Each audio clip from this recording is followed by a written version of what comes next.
I bought this book for my father for Christmas. As the hub of the family, he has always been there for everyone.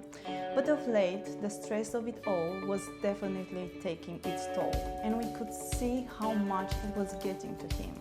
My dad prefers to read specific tips rather than reading from cover to cover, and it's really helped him to deal with his stress levels.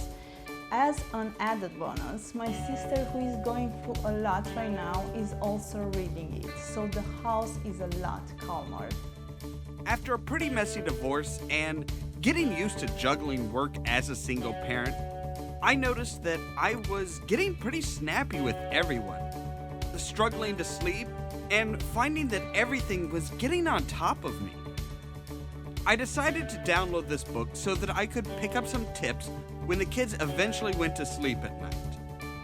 I found a lot of useful advice to help me manage my stress levels throughout the day, and thankfully didn't need to turn to pills to get me through such a difficult time.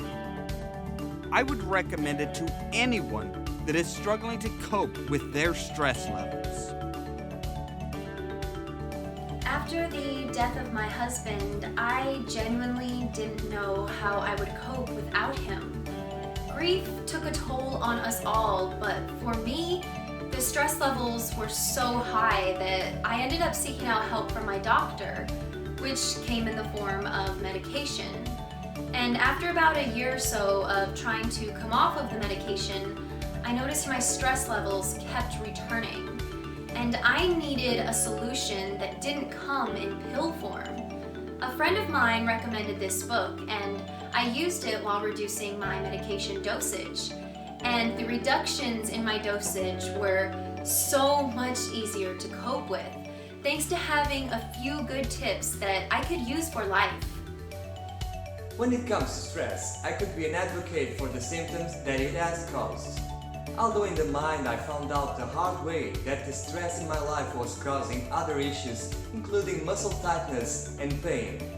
If I had found this book earlier, I could have avoided the huge medical bills I was paying out all in vain to find a reason for my ongoing pain. Although I am not totally stress-free, I am a good 80% better at dealing with it when it does come along. All of the useful information in this book, Stressless, has been great for getting me through my exams this year. I don't think I would have coped with all the assignments without being able to get my stress levels under control. Thank you so much for helping me to reach for the stars without melting down with each assignment and exam that came my way. I can't thank you enough.